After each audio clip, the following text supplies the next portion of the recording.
अस्सलामु अलैकुम वरहमतुल्लाहि वबरकातुहू के 24 न्यूज़ रूम में मैं आपका मेज़बान सलमान अतहर कासमी बीजापुर कर्नाटक से। नाजरीन, आपसे अपील है हमारे चैनल को सब्सक्राइब करें, लाइक करें और बेल आइकन के बटन को दबा दें ताकि आपको हमारी ताज़ा तरीन खबरें मिल जाया करें। नाजरीन, एक खबर के दो पहलू लेकर आपके सामने हाजिर हुआ हूं। बड़ी दर्दनाक खबर जो हमने पहले भी अपने चैनल पर रखी है। हाथरस से जुड़ी हुई ये खबर है। हाथरस में जैसा एक दलित बेटी के साथ गैंगरेप हुआ और रेप के बाद किस तरह से उसकी ज़बान काट दी गई, इन दरिंदों ने उसके साथ बुरा सलूक किया और 14 दिन के बाद वो दलित बेटी इस दुनिया से रुखसत हो गई। और रुखसत होने के बाद प्रशासन ने क्या किया वो आपके सामने है कि बिना माँ बाप की इजाज़त से, बिना परिवार को पूछे हुए, बिना उनसे कोई इजाज़त लिए हुए प्रशासन ने जाकर के उस बच्ची को जला दिया, उसका अंतिम संस्कार कर दिया। नाजरीन, उत्तर प्रदेश आप जानते हैं योगी जी इस वक्त वहाँ पर महाराज है, विराजमान है और ये सब योगी जी की सरकार में चल रहा है, कोई नई बात नहीं है। रेप होना, बलात्कारी, गुंडागर्दी, खूनरेजी ये कोई छुपी हुई या ढकी हुई बात नहीं है, बल्कि ये तो रोजे रोशन की तरह आया है कि वहां पर जो कुछ भी हो रहा है वो किस लिए हो रहा है। कानून नाम की कोई चीज बाकी नहीं है। महिलाओं और बहन बेटियों को अपनी हिफाजत करना बड़ा मुश्किल हो गया है। लोग सोच रहे हैं कि किस तरह अपनी बच्चियों की हिफाजत की जाए और आप देख रहे होंगे। लेकिन सोचने वाली बात यह है नाजरीन कि इतने रेप और महिला अपने आप को डर और दहशत महसूस कर रही हैं। ये सब कुछ होते हुए भी आप ये देखिए कि हमारे मुल्क की जो बड़ी मीडिया है, नामी मीडिया है, सुबह से शाम तक अगर आप देखेंगे कोई हिंदू या मुस्लिम का मसला उनको मिल जाए तो फिर आप देखेंगे किस तरह चीख व पुकार होती है सुबह से शाम तक। खाली वही एक बात जबान पे रहती है। लेकिन हमारे मुल्क की बड़ी मीडिया को, जिसे कहते हैं कि दलाल मीडिया, उसे ये बेटी नजर नहीं आई और उनकी जबान पर एक बार ये नहीं निकला कि इस बेटी के साथ किस तरह जुल्म हुआ है।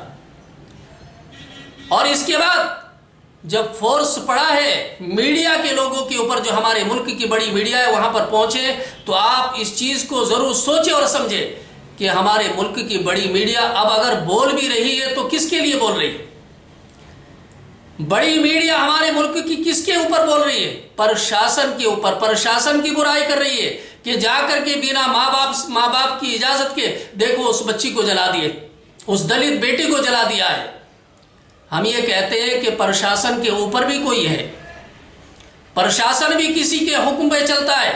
हमें ये देखना है कि प्रशासन के ऊपर कौन है और सरकार किसकी है और सरकार कौन चला रहा है, हमें ये देखना जरूरी पड़ेगा।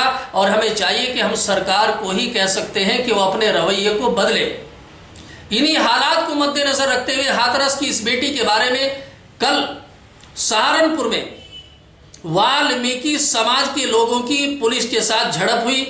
पुलिस द्वारा जो एक बैरिकेडिंग लगाया गया था, गुस्साई भीड़ ने उसे भी तोड़ दिया और आगे बढ़ गई और पुलिस के साथ झड़प हुई। किस लिए? कि इस बेटी के साथ जो सुलूक हुआ है आगे चलकर किसी और बेटी के साथ ना हो। और हाथरस की इसी दलित बेटी का मसला सामने रखते हुए मशहूर और मारूफ शख्सियत हजरत मौलाना महमूद मदनी साहब ने एक बयान दिया है और जमीयत उलमा हिंद के जनरल सेक्रेटरी मौलाना महमूद मदनी ने कहा है कि उत्तर प्रदेश सरकार की तरजीहात अलग हैं, उसे लॉ एंड ऑर्डर से कोई दिलचस्पी नहीं है। उत्तर प्रदेश में समाज दुश्मन अनासिर आज़ाद घूम रहे हैं जो खुद कानून की पकड़ से महफूज समझते हैं। मुलजिमीन के खिलाफ फास्ट ट्रैक कोर्ट में मुकदमा चलाया जाए, ये मौलाना महमूद मदनी साहब का कहना है, जो जमीयत उलमा हिंद के राष्ट्रीय अध्यक्ष हैं। आपने कहा है कि उनके ऊपर फास्ट ट्रैक कोर्ट में मुकदमा चलाया जाए। और इसी तरह से नाज़रीन यही नहीं बल्कि पूरे मुल्क के अंदर जिसने भी इस बेटी के साथ दरिंदगी का मामला देखा है और फिर खुद प्रशासन ने जाकर के उस बेटी को नजरे आतिश कर दिया, उसका अंतिम संस्कार कर दिया, इस सब को देखते हुए पूरे मुल्क में लोग थू थू कर रहे हैं कि किस तरह से बेटियों के साथ उत्तर प्रदेश में सुलूक किया जा रहा है।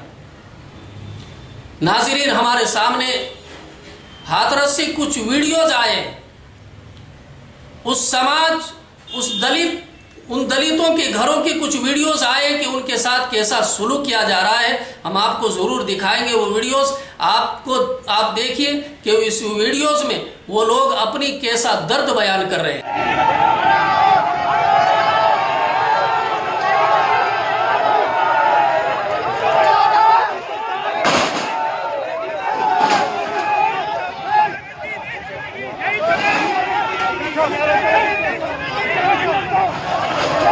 ऐसी सरकार किसी को नहीं चाहिए।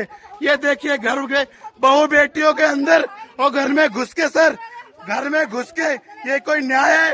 ये योगी सरकार है। बहू बेटियों को कोई इज्जत नहीं। ये देखिए सर, ये देखिए घर के अंदर घुस के, ये देखिए घर के अंदर घुस के, ये देखिए घर के अंदर घुस के, ये योगी सरकार है, ये योगी सरकार है, ये योगी सरकार है। ये देखिए साहब, हमारे घर का कमरा है सर, ये देखिए हमारे सारे कागज पत्तर सब फाड़ दिए। ये देखिए पुलिस वाले घर के अंदर घुस के, ये देखिए ये योगी सरकार है सर। ये योगी सरकार में दलितों के ऊपर अत्याचार है। ये हम जात के चमार है ना, इसलिए ये ठाकुरों की सरकार है। ये देखिए दरवाजा वगैरह भी तोड़ दिया। ये देखिए, ये देखिए हमारे घर के सारे कागज वगैरह, ये ऐसे ही पड़े रहने दीजिए सर, ऐसे ही पड़े रहने दीजिए। हमने फोन किया है, सब ऐसे ही पड़े रहने दीजिए। आप लोग ऐसे ही पड़े रहने दीजिए। जब हमने कहा सुबह आएंगे तो इसके लिए क्या वीडियो बना रहे हैं हम। बहुत देखिए दरवाजा कैसे तोड़ के अंदर तक के घुस गए। ये देखिए ये योगी सरकार है। ये योगी सरकार में दलितों के घर में अंदर घुस के चुप कैसे रहे, चुप कैसे रहे, यानी चमारे तो मारेंगे। घर में घुस के ठाकुरों की सरकार। ये देखिए दरवाजे से ये घर के अंदर तक घुस के गए हमारे। ये देखिए पूरा प्रशासन आके हमारे ऊपर घर में घुस के और बहू बेटियों के साथ, ये योगी सरकार है।